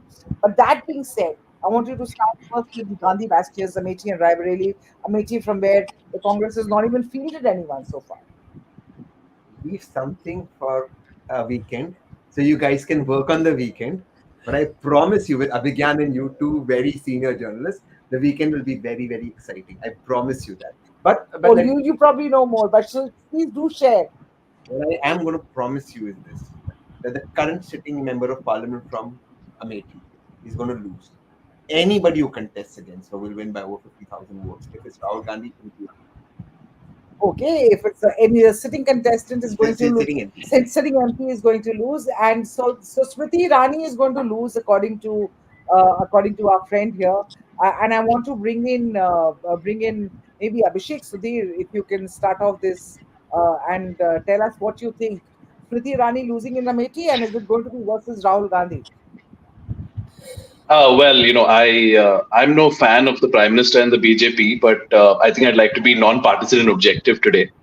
Okay. Smriti Irani has just bought a house in Amethi. Smriti Irani is committed to Amethi. Smriti Irani has been working on Amethi. Smriti Irani lost Amethi in 2014, fought again in 2019. Smriti Irani is now identifiable with Amethi. Rahul Gandhi has not even announced that he's contesting from Amethi. So, I mean, okay, maybe she's losing. Maybe Mr. Poonawala has access to some information I don't. But at least as things stand today, April 26th, I think the optics are not looking good in terms of Rahul Gandhi not announcing his candidature from Amethi yet. Perhaps the strategy is that you don't want to send the wrong signal to the voters of Wayanad, where Wayanad is sort of seen as a backup safe seat. Whereas Amethi, of course, is going to be a more challenging battle for Mr. Gandhi. There's no doubt about it. I think Wayanad is more or less a done deal. He might not get the margin he got the last time, but it's highly unlikely he's not going to win Wayanad. I think as far as Samajwadi Party is concerned, I think they are the senior partner in this alliance, at least as far as UP goes. But generally, I felt, the focus for the SP is the 2027 assembly election. I think this is more an election of sort of survival, and for the SP at least, they want to come out unscathed. So I think Mr. Yadav has been pretty generous in the seats he's given to the Congress party as well. Plus, he's given them some prestigious seats as well. Plus, Jayant Chaudhary switching over to the R&D made Mr. Yadav's job a lot easier. He could offer more seats. So I think Uttar Pradesh for me is looking like a very, very uphill battle for the India alliance. The Jo Ram ko laaye hai, hum unko laayenge, mahol that was created in January is very much prevalent in Uttar Pradesh. I don't know if Mandir is at the forefront of voters' minds elsewhere in India, but certainly in Uttar Pradesh, I think the Hawa, the Mandir fever, if you will, from the Pran Pratishtha in January, I think is still prevalent. So definitely an uphill battle for the India Alliance in Uttar Pradesh. And also, I think what's more interesting for me is to see if this India Alliance holds for the 2027 election. And Mr. Yadav jumping into the electoral fray, I think, is the big news from Uttar Pradesh this week, that he's contesting from Kannauj. And now that to me is very interesting because Mr. Yadav, as you're aware, is a member of parliament, was a member of parliament, resigned, then fought the elections, assembly elections from Karhal, and has sort of showed his commitment to local issues in Uttar Pradesh and said, I'll sit in the assembly as opposed to parliament. But apparently, a lot of the SP workers in Kannauj were clamoring for his candidature, wanted him to stand. So and I presume that if he wins, and he has a strong chance of winning from Kannauj, of course, he might resign his assembly seat. So I think that is to me a very interesting move by Mr. Yadav to contest from UP. I'm sort of disappointed you've already discussed Karnataka because you have Rashmi on the panel, me on the panel, Rashmi from Udupi, I'm from Bangalore. So don't worry about it. We've discussed it right. because Yeah. look, at the end of the day, Kerala and Karnataka and the BJP's push were the biggest talking points for today. And we had Yashwant, had everybody, and so okay. Well, I'm a Kannadiga living in Uttar Pradesh, so I can discuss both. So happy. So as far as you, let's start with right. MP, and of course, yeah, we'll come back to Karnataka, and of course Kerala. We can't talk about that because all 20 seats of Kerala are voted today. But talking about Uttar Pradesh, there are of course 80 seats में से 8 seats पे vote हुआ. You said that there is a lot of mandir wave in Uttar Pradesh. But what about the Labhartis? Because I know a lot of journalists who've been traveling there, and they come back and Yeah. tell me that mandir to ho gaya, but that's all right. But Hmm. it's actually the developmental work and the law and order and the Labhartis that Yeah. are really making the difference for the BJP in Yeah. Uttar Pradesh. Abhigyan, no, I Yeah. just want to get Abhigyan at this point and get his viewpoint on that, and then let me come back to you, Abhishek. I couldn't hear you. If you can just repeat your No, question, Abhishek, please. we're talking about the fact that Abhishek said that it's largely there is a huge mandir wave in Uttar Pradesh. He doesn't can't speak for the rest of the country, but there is also the Labhartis and the entire law and order thing of Yogi Modi double engine sarkar. Do you believe that the Congress this time around have they uh, done anything differently from 2019 to be able to wrest back their lost glory in Uttar Pradesh, so to speak? Well, I've been seeing this state for a very long time. I belong to it. I've written a book on it in 2022. So, as far as Congress is concerned, I don't count the Congress since 1989. I don't even count it uh, as far as UP politics is concerned. It has never come anywhere close to any power equation in the central election or the state elections since 89. So it's a doing of the Congress. Last time round, when I was traveling Uttar Pradesh across, I stood in the middle of Amethi and reported and declared that Rahul Gandhi will lose from here, which he did. So Rahul Gandhi going back to Amethi and contesting from there, that also is no big deal for me, because if he's not winning in another place, these big leaders keep running to from one constituency to another, which clearly shows the confidence of their own party in their own leadership. Secondly, Akhilesh Yadav contesting from Kannauj, again, no big surprise. He has to pull up his voters. He did a good job in the last assembly election, but could not reach anywhere close to the point of winning the state. So if you know that state inside out, which for years I've known it, so none of these things are actually a matter of discussion for me. Where will Akhilesh Yadav contest from? Badayu? No, of course he'll contest from Kannauj in case he needs to contest. These two have come together in the past and nothing has really emerged. What you have to understand about Uttar Pradesh is the basic change since 2014. And what BJP laid in that change, I don't want to detail it, it'll get a little longer, which is to get the backward to turn Hindu to vote for the BJP. That has not changed as yet. Mayawati held back for a little while, but that also went away. So if you look at the Uttar Pradesh politics, the dominance of BJP 2014, 2017, 2019, 2022 is very evident. And as you rightly pointed out, it's a bouquet of issues. Ram Mandir is not complete. Okay, it will be completed, Ram Mandir, probably by the end of 2028. But they've brought back that issue. Then they have the Labharthi issue. Then they, of course, do their share of caste politics very smartly, because Uttar Pradesh is biggest reality about UP elections is caste, and BJP is no different to that. Congress is no different to that, and was never when it ruled the state in the 80s. So the key point is BJP has got a bouquet of issues to offer, with, of course, the face of Modi. Modi still is the prime minister, with his constituency being Banaras, which is in Uttar Pradesh. So, given all these factors, the edge is very high. The edge is very high. I am not seeing, although I do hear from journalists, this undercurrent development, etc. But as much as I understand Uttar Pradesh, I yet don't see anything that is a comprehensive policy to take on by the opposition Uttar Pradesh. So, be it Akhilesh Yadav, who was just trying to make too much of noise as if something huge has happened, that he's contesting from Kannauj. As I said, he won't be contesting from Badayu or Shahjahanpur. He will be contesting from the safest seat where his wife lost, but lost with a very little margin. So he's the principal opposition there, Samajwadi Party. Congress, maybe your interest in Amethi Raebareli has always been because of the Gandhi family. Rest, I don't even know whether Congress has, as I said many times in the past in my days of reporting and analyzing and anchoring, that I don't even know how Congress manages to get candidates in a situation where it has lost the cadre, it has lost the morale, and it has lost I think, anything about Uttar I Pradesh think long let me ago. get Tehseen. Tehseen is getting really antsy sitting here saying he wants to respond to that. Please, He you please. yeah, you've gone and said things which are completely you know opposite to what he started with. That wait for the weekend, you will see a surprise. And Mr. Rahul Yes. Gandhi, if he does contest from there, will make Smriti Irani lose by 3 lakh votes. Was it? No, I said anyone who contests against the You said current MP anybody who will defend by minimum 50,000. and if Rahul Gandhi contests, it will be Always clear. minimum 3. कितनी बार गए हैं राहुल गांधी अमेठी पिछले 5 साल में? The question that is in the minds of the people of Uttar Pradesh, which includes Amethi, is that when we speak about Ram Rajya, what is Ram Rajya? Raghukul Reet, Sada Chali Aaye, Pran Jai Par Bach Na Jaye. And Abhigyan is right.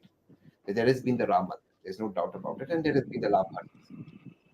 But today, the people of Uttar Pradesh have seen paper leaks. They've seen the worst unemployment. They've seen during COVID deaths.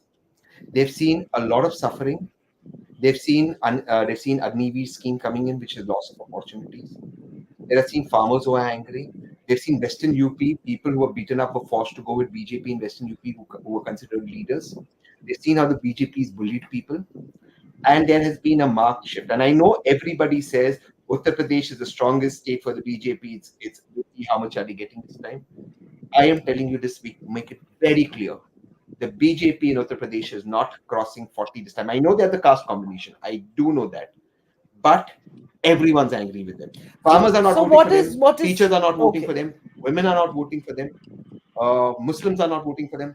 Other minorities are not voting for them. Army men are not voting for them. Who's voting for them? Nobody is voting for them. They are their caste. Certain of them that is being left will vote for them. They are not crossing 40. I'm not saying they won't be the single largest party in the Lok Sabha. Of course, they'll get more seats, but they're not crossing 40. And that is telling. It is telling that after the first phase, the prime minister had to resort to language that does not behove the prime minister of the greatest country in the world, of Mangal Sutra Chief and Ghuspaitiyon ko dekhe. It means the BJP is rattled. And after those 102 and today's 88 seats, I am telling you, 270 to 80 for the BJP is difficult. 400 तो बहुत दूर की बात है. जब भाजपा डरती है, हिंदू मुसलमान करती है, is the nara everywhere in Uttar Pradesh. Sandeep, जब भाजपा डरती है, हिंदू मुसलमान करती है. I want you to talk about that, but before that, I want you to look at this unemployment thing, which is talked about by everybody uh, from who does not want, or who's from the opposite camp, or anybody in India Alliance. This unemployment number goes against the grain of what our own data suggests. Before this, we had Advocate Deshna Ratan Nigam here with us, and he rattled off some EPFO data and some ESI data, sorry, about how unemployment is really not that much of a big issue, because like 20 crore नौकरियां कहाँ हैं जो मोदी जी ने promise करी थी. Talk to us about that. And hi Shaina, welcome to the show, and let me just hear you on this, and then we'll come to you, Shaina. Sure. Uh, Aditi, two things. Tehseen is a great friend, and I have hold him in very high respect. But I remember him making similar predictions before the assembly elections last time, and how and assembly elections were close on the heels of all the things he said of COVID, and that time Ram Mandir hadn't happened. None of that had happened, and we saw what were the results in the assembly election. I probably know UP a little better, not as much as Abhigyan. Abhigyan comes from there, but a little better than Tehseen. And let me tell you, without getting into the detail, these two constituencies, Amethi and Raebareli, that is part of my beat, my work beat. Okay, I'm not a journalist, but I'm talking about my work beat in the day job that I do. And these two places, in both these places, I've got two factories, and it's one of my key markets. So I have a fairly a good pulse of those places. Apart from the entire state, it is a state which I have very high stakes in my current occupation. Now, Smriti, I'm not getting into whether Smriti Irani is going to win or lose. Smriti Irani losing is not news in Amethi. It is Rahul Gandhi losing was news. If I go to Pune to contest against Tehsil, my winning would be news, or Tehsil's losing would be news. Tehsil winning there is not news. So if Rahul Gandhi wins, I know the Congress apparently their internal research shows that Raebareli and Amethi Congress will still go, can win. There are other factors, those two seats. But rest of UP, as Abhigan was saying, today there is nothing going against BJP on various counts. Okay, the biggest one, as you mentioned, is law and order. And I can tell you, in again going back to these two districts, the law and order situation there, what it used to be and today. So that day there was a clip somebody was showing about the sugarcane farmer. He was complaining about the sugarcane prices and saying that we expected better prices, but at the same time, when they asked vote kisko karna hai, bola ne vote to inko hi karna hai, because earlier if I would get money, I could not take the money home. Today I'm selling my sugarcane and taking money home. So that's a big thing. This whether it's Kashi, Ram Mandir, that is a big thing. But most importantly, what Abhikan was saying, UP has come back into the reckoning after, it was out of the national psyche. It was, even after it stopped being Bimaru, it was, nobody was taking it for seriously. And I'll tell you again from an industry standpoint, I have attended two of these industry summits. I'm not talking about the summit, but you see the tangible progress which has happened over a period, even on the economy front. Infrastructure, as you said, as soon as you build roads like Purvanchal, for the first time, Purvanchal after so many years is seeing growth. And therefore, those are the kind of employment. How, if there is no employment, no income, UP was one of the most roaring markets for products like what I sell during COVID, post-COVID, and even till now. So obviously something is working there. Okay, there would be factors. There were, Samajwadi Party can make inroads. They have come back. Those factors. There is always issues of local anti-incumbency, local people, all of that. But I don't see anything really going against BJP in the larger story. I operate in three states where BJP, Madhya Pradesh, Rajasthan, UP, are three major states I operate in. And between these three states, I can tell you, I would have reservations in Madhya Pradesh, I would have reservations in Rajasthan, where the things are working all right. But UP, I think, is still a fairly safe ground for them. Let So me let that's me let me bring in Shaina at that point, and then I'll come back to you. Come back to you. I know you want to say something, but Shaina, Yes, Aditya. Tehseen says hi. Tehseen says 40 से ज़्यादा पार नहीं होगी UP में, and he's saying it pretty confidently, although he admits that he was wrong about Madhya Pradesh the last time around when he made a clairvoyant, and he'll explain that in a bit. But your also UP. Ask him, remind him about UP assembly elections. सारे गड़े मुर्दे निकल रहे हैं नहीं नहीं वो सारी बातें ठीक है. Sandeep is absolutely right. What happened was I followed a Times Now ETG polls. So there I got it wrong. Now I followed my own polls. That's why I got it right. Okay. Sandeep All right, Shaina. His own poll says 40 से ज़्यादा पार नहीं होगी UP में. Aditi, let me start by saying उम्मीद पे दुनिया कायम है, but that only being the saying, हकीकत कुछ और है. I think you asked rightly, why is it that Prime Minister Modi will win, or why is it that he won't win? Now, I will just say that he will win because of the following. The Prime Minister has provided 4 crore houses under Pradhan Mantri Awas Yojana. You know, up until 2014, you had only 5,047 kilometers of railway lines that were electrified. We came to power and that turned to 40,318 kilometers. And these are facts. which are on ground.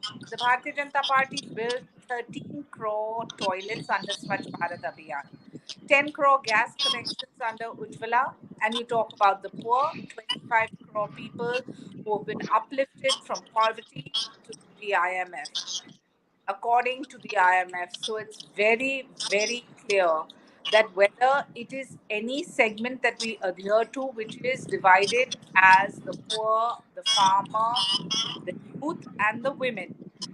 Now you come to the youngsters who are professionals. You had 387 medical colleges in 2014. You have 660 in 2023. You have Ayushman Bharat Yojana, where 55 crore beneficiaries get 5 lakhs. You have 74 airports in 2014, which have increased to 148. And you talk about the pandemic. Well, we provided 220 crore, 68 lakh doses of coronavirus vaccine. You talk about aims from 7 in 2014 to 22 up until now. Now that's why Pan India, the I mean, Labhartis that I every think state. China, we can hear you, but there is an echo that's coming from your end. If there's anything that's on at your end, if there is, if No, I the think it's because I wasn't on my hands free. lovely, see, suddenly the echo has disappeared, and we can Yeah, hear you yeah, yeah. absolutely perfectly. So, were you able to hear me? We were able to 387 hear you, medical but you had colleges an to actual voice 660. category. And you have Pradhan Mantri Awas, Ayushman Bharat, which have started 55 crore beneficiaries getting 5 lakhs each. You have airports, which Yeah, you yeah, and we me and heard all of everyone that. We want. heard all I of mean, that. the fact is that if you But have you all know, this we work on ground and you bar, keep talking about Uttar Pradesh, let me please answer. This is the first time people haven't voted on the basis of caste, creed, community. They voted on development. Ram Mandir, yes, it is a very emotive issue. It is an issue which touches the hearts of every Indian. But having said that, that is not the only reason. The development in Uttar Pradesh, the fact that you have law and order, which was a jungle Raj, has today turned into this great haven of justice for one and all. And if you can look at Yogi ji's performance as Chief Minister of Uttar Pradesh, you will realize the same, that there is no anti incumbency, there is a pro incumbency based on his work, and likewise for Prime Minister Modi. So it's a matter of pride. And Aditi, as I have a debate at in a few minutes, I just wanted to share one or two points. You know, you keep saying, why are people voting for BJP? They're voting for the work done on ground. Why are people not voting for Congress? Because there is no vision plan and there is no bastion left. The reality is that I know you every have to time, go, China, you have to yeah, go, but just okay, give us a moment. okay, sure, Take a rebuttal from Tehseen. And sorry, sure. I know Abhishek, you also wanted to say something, but Tehseen gets first dibs because he's sitting next to me. Also because I'm anti BJP. So no, see, China is one of the best BJP spokesperson. I admit this. She's phenomenal. And what numbers and statistics she rattled out. Fabulous. ये सारी बात प्रधानमंत्री को समझा देते कि यही बोल देते स्पीच के अंदर क्या है प्रधानमंत्री बोल रहे मंगल सूत्र लेके घुसपैठियों को देंगे 6 बच्चों को ये बोलने की क्या जरूरत थी प्रधानमंत्री को यही तो चाइना का स्पीच था यही बोल देते प्रधानमंत्री वर्बाटम यही बोल देते अच्छा मुझे बताओ सी लिसन अगर 10 साल के बाद prime minister Modi and Amit Shah are the most powerful men in the universe. 10 साल के बाद अगर देश में घुसपैठे हैं तो प्रधानमंत्री should send his resignation to the president, come to Aditi show and apologize to the country. Or he should have taken China's speech. This was perfect speech. ये क्यों नहीं बोले प्रधानमंत्री Shaina, so Shaina, please respond to that, because there is this that if the BJP is so confident about a win, You know, and so I'll give confident about the Tehseen a work that limited piece of advice. Maybe he should start writing the speeches for Mr. Rahul Gandhi, Mr. Mallikarjun Kharge, and all the others in the Congress party, because yes, because every time Aditi, they get it wrong, they get the narrative wrong, they get the script wrong, and their intent is wrong. That's the difference. Jab niti niyat mein koi khot nahi, then you will speak the way the prime minister speaks, from the heart.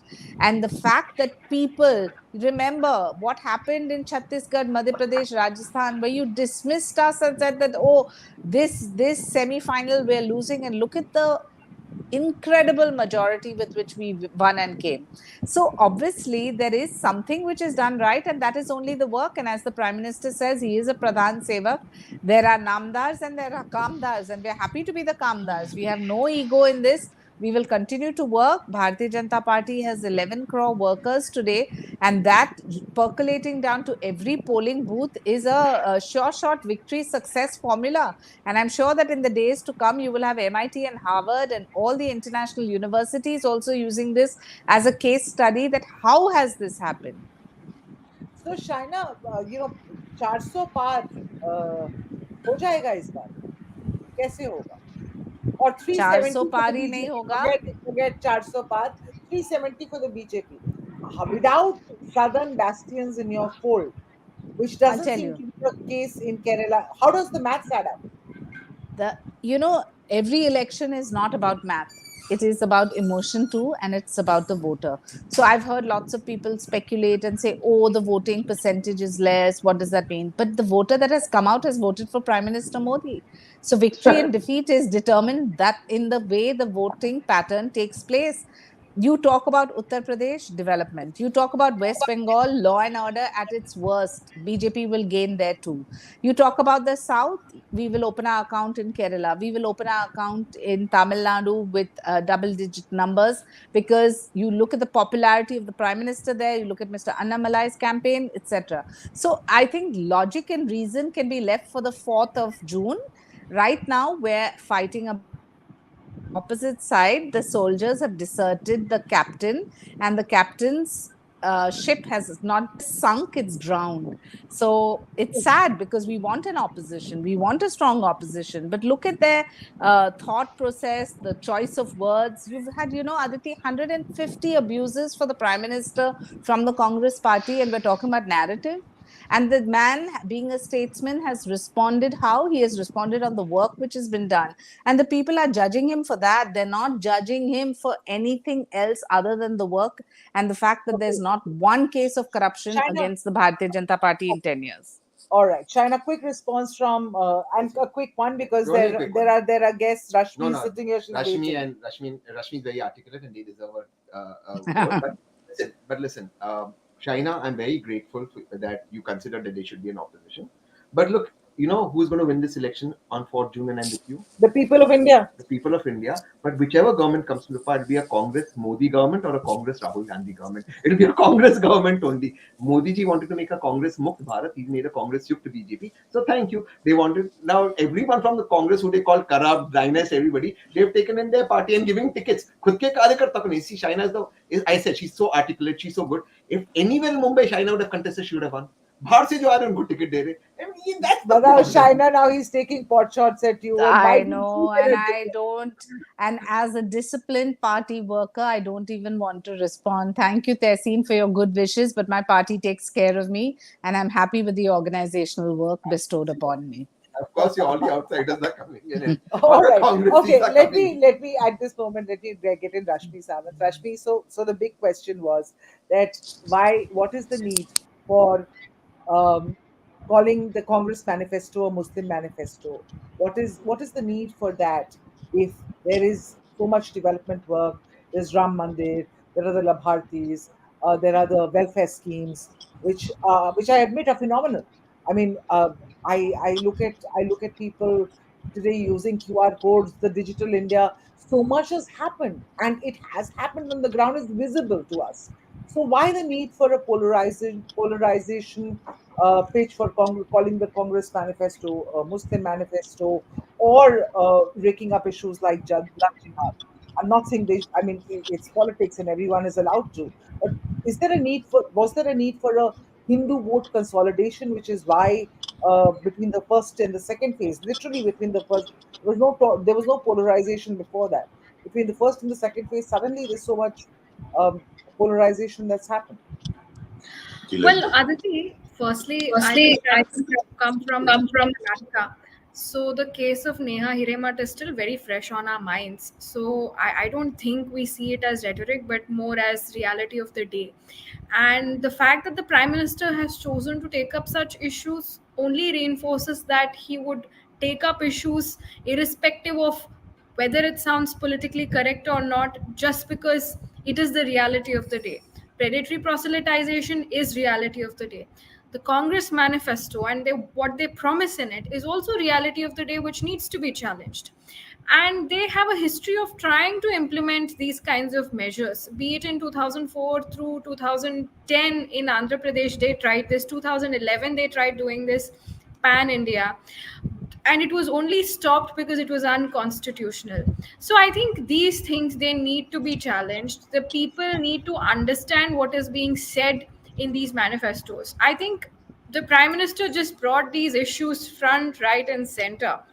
um, I think, as one of the panelists here earlier said, it doesn't matter what anyone's written until it comes into political discourse.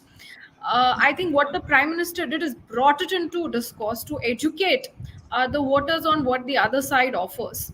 So I think, from the reality of the day that I see here on ground in Karnataka, with things like Neha Hiremat, sad incidents, very horrific incidents like that happening day in and day out, I don't see this as rhetoric or mere polarization, but as reality of the day, something that politicians from all sides of the aisle need to acknowledge. Because these crimes, as much as politicians try to play appeasement over it, as much as they try to be politically correct over it, it festers, and then it leads to a larger problem. We know what's happened in Kerala, what's happening with girls in Kerala, and how they're recruited for to terror outfits as brides. And it is sad reality of the day, and the more the politicians try to not talk about it, of the fear of being called a polarizing element, the more these issues fester. So I do appreciate the prime minister for taking up these issues, because it is reality of the day as I see it here in my state. All right, as you see it, and I let me just also take an input here from Abhishek Sudhir, because Abhishek wanted to come in on Karnataka. Being a Kannadiga, he had a point of view on Karnataka elections. Abhishek, you're on mute, Abhishek. Yes, it's been unmuted. Yes. See, Aditi, Rashmi comes from Udupi, right? Udupi has traditionally been a stronghold of the BJP. Dakshin Kannada, coastal Karnataka has been a laboratory for the RSS and for Hindutva politics. Now, we take the case of Neha Hiremat, right? Neha Hiremat was murdered by a Muslim man. But just a few months ago, in that very same Udupi, a Hindu man murdered a Muslim woman, right? So are we going to then blame every Hindu man for that murder? The same way are you going to blame every Muslim man for Neha Hiremat's murder? Love jihad is a pattern, right? There has to be a pattern established.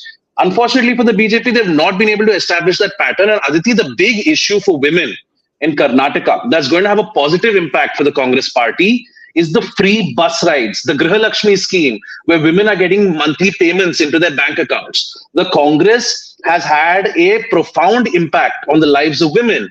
The free bus ride scheme in Karnataka has ensured that women can participate in the workforce. It is ensuring basically that what is the biggest hindrance for a woman to enter the workforce? Transport. The Karnataka government has made that free. While they are focusing on Neha Hiremat, and that was a horrific case, this love jihad narrative, the Hindutva politics, had no takers in the 2023 assembly elections. Yes, the big factor in the 2024 elections is the Modi factor.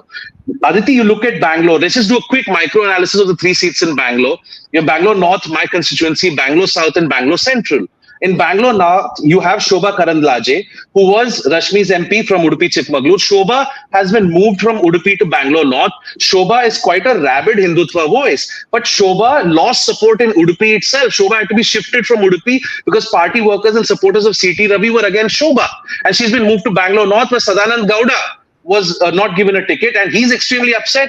Another Vokkaliga Gowda leader, right? And you have Rajiv Gowda from the Congress, a poll debutant, yes, but comes from a prominent Congress family, has significant resources at his disposal, is a former Rajya Sabha member of parliament, very close to Sonia Gandhi, and has worked on the Congress manifesto as well.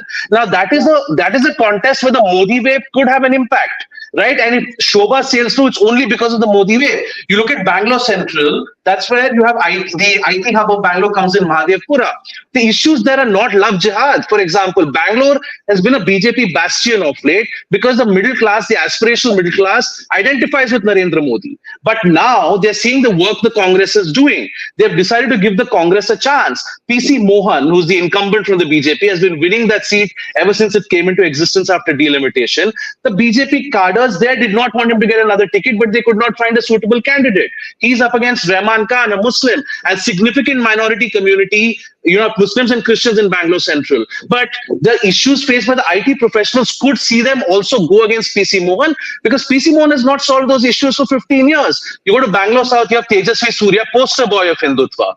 Right? Tejasvi Surya calling Muslims puncture walas and some derogatory words like that. Tejasvi Surya again is banking on the Modi wave. You have Soumya Reddy, daughter of Ramlinga Reddy, MLA, who's doing excellent booth management for the Congress. What I would say macro picture, right? And I would like Mr. Poonawala to convey this to the Congress party. Mr. Kharge is my neighbor, Mr. DK is my neighbor in Sadashiv Nagar, but none of them will ever listen to me. Maybe they'll listen to him. Is strong state leaders. Right? Strong regional satraps were the strength of the Congress party before Indira Gandhi. But Indira Gandhi ensured that you didn't have those strong regional leaders. The Congress needs to go back to empowering the Siddharamayas, right, in every state that they can find. You have DK and Siddharamaya leading the charge for the Congress in Karnataka, and you have Revant Reddy in Telangana. You need more Siddharamayas, you need more Revant Reddys, and you need fewer Rahul Gandhis. If Congress can do that, they have my vote, basically. And anyway, they have my vote because I'm not going to vote for the BJP. So that's my 2 cents. So that's one thing. But then what you're Yes. saying, that you are saying that it's not going to work for the BJP in Karnataka this time like it had the last time No. around. And the polarization is not what we should be focusing on, or they should be focusing on. One quick point, Aditi, saying the language that the Prime Minister used on Sunday is disgraceful. It is disgraceful for a Prime Minister to refer to people from the Muslim community to use the words he used. Hey, and if you think there are infiltrators, why is the National Register of Citizens missing from the manifesto? Weed out these so-called infiltrators, name it in the manifesto. You've not named it in your manifesto. To refer to Muslims with the words he used, we can't be a Vishwaguru. You say you have the G20, you say one future, one family, one earth, Vasudhaiva Kutumbakam, and you call 20% of the country infiltrators. These are not the words of a statesman. I'm sorry, but this is the most shameful thing he has said as Prime Minister. Shameful. Okay, Rashmi, let me bring you in at this point. Well, your view on what Abhishek and even to a large extent Tehseen have said just now about the polarization narrative not really going down very nicely with the traditionally BJP vote base of urban Bangalore seats. Well, Aditi, in my opinion, Karnataka votes very differently when it comes to Vidhan Sabha and Lok Sabha. So you can see the 2018-2019 pattern, and I'm very confident that the same will continue in the 2023-2024 sort of pattern. That is when we go to elections in the state and in the center. I think Mr. Abhishek Sudhir alluded to the fact that the women in Karnataka care more about the free bus rides. But let me also say that, what the Prime Minister has done for the people aspirationally, he's given them homes. People never who had homes and stuff like that. So I think that has a larger impact among the people across Karnataka and Bharat over these smaller things. And I think a bus ticket and free electricity might work in a Vidhan Sabha election, but when it comes to a Lok Sabha election, I think larger things are at play, and the Prime Minister has over and over proven himself directly to the people of Bharat and to the people of Karnataka. And this was seen very clearly in the 2019 elections as well, when the BJP swept Karnataka. I come from coastal Karnataka, to which I think Abhishek referred to as the sort of lab for Hindutva politics. But I don't see this as a lab for Hindutva politics. I see this as a place which has the second largest GDP, gross district domestic product, after Bangalore urban. So if you put together, after Bangalore urban, it's Dakshin Kannada. After Dakshin Kannada, it's Udupi Chikmagalur, where I come from. So we are not some kind of lab or rabbit people. We are people who are extremely advanced. Our per capita income is twice the national per capita income. And these are all facts. So I don't see the way in which we are being demonized because the Okay. coastal Karnataka votes BJP. I think the Your people here point, don't your care point, about yeah, ease yeah. of Point doing is taken, business. Rashmi. Sorry, in the interest of time, there's something that he wants to say, and I began after that. I'm coming to you and letting you have the floor. Just before I went, Rashmi said, look, the Prime Minister has proved himself. And I completely agree that if he's proved himself, why did he not speak why did he not speak on the two women wrestlers or the women wrestlers in Jantar Mantar when their own member of parliament, to quote Delhi police, I'm quoting him, touched them in inappropriate places when they asked for protein. This is quoting Delhi police. Tell me another man who wouldn't have been jailed. Why didn't the Prime Minister speak when Ajay Mishra Teni, his son, like a goon, ran over farmers? I put that video out, which Priyanka Gandhi then retweeted, etc. They in fact filed police complaints on me. Why didn't the Prime Minister tweet on that or speak upon that? What women justice are you talking about? The Honorable Home Minister went to Manipur. After he went to Manipur, prior to that, these women were paraded naked. And the Chief Minister of Manipur has gone around TV channels saying, we switched off the internet not because two women were paraded naked, because hundreds were paraded naked. The Indian Army, even today, is saying, we have not seen something like this in Manipur, in either Jammu and Kashmir or in Punjab. Tell me another state where 4,000 assault weapons were taken and people left their Aadhaar cards. Even today, it's not sorted. Why isn't the Prime Minister talking about those women? Women's safety, the Prime Minister is talking about. What women's safety? Hatras, Unnao, what women's safety? Okay, The fact of the matter is, the Prime Minister has actually, and I was actually appreciating the Prime Minister before this election started. I could look, he dropped the hate mongers. He's trying to make this election about a development. But come the first phase, to use the language for a man of his stature, he's got everything. What more could somebody ask for? 10 years Prime Minister, looking for 15 years. He's got everything that this great country could give him. And to come down and to use language like that against fellow citizens is unacceptable. Just one question no one's asking. If there are Guspetias, for 10 years you were Prime Minister and Amit Shah was Home Minister, why didn't you remove them? That's the only question that he needs to answer. And you refer to women as chhe bacche paida karne ki factory. Is that how you talk about women? Chhe bachcha paida karne wale? What are you telling women? For somebody on a position of power to call women producing 6 babies, that is humiliating and degrading. Forget the religion of the woman. Is that how women should be addressed? I leave it for your audience to understand. All right, that's for the audience to, of course, understand, and well, very well stated points. Abhigan, let me just come to you and then take your last thoughts and your analysis there. Yeah, I'll just come back to UP because I was going to go somewhere. But there's one very important thing I think you mentioned, and that was unemployment. And that was my big observation in 2022 assembly election. My book was being launched then, which turned out to be a bestseller on UP. And I was really seriously thinking that among the youth, when I met them in Uttar Pradesh, across Uttar Pradesh, this is one issue that can turn the tide against the BJP.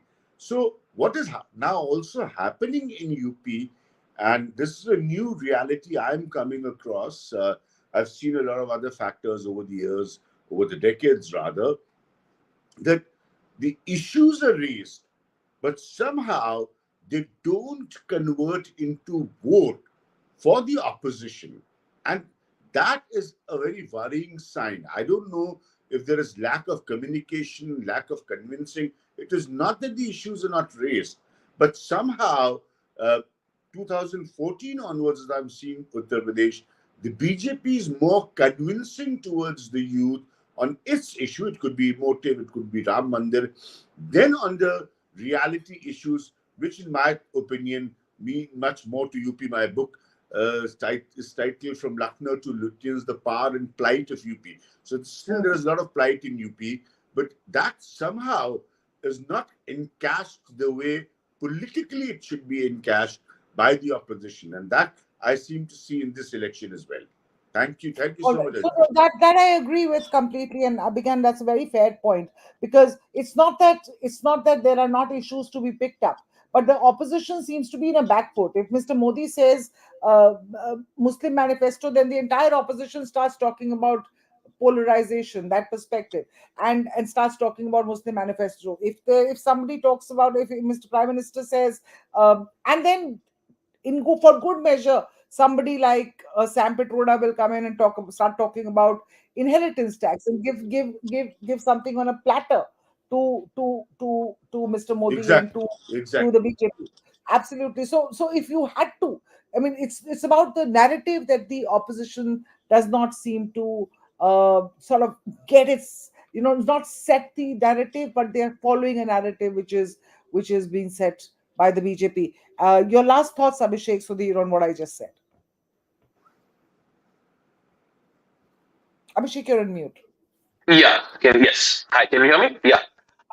Just to build on what Mr. Prakash said, I've lived in Lucknow. My wife is from Lucknow, so being a Kannadiga, like I said, in Uttar Pradesh, I think the fear mongering by the BJP definitely works. Maybe it's not even fear mongering. Let's admit it.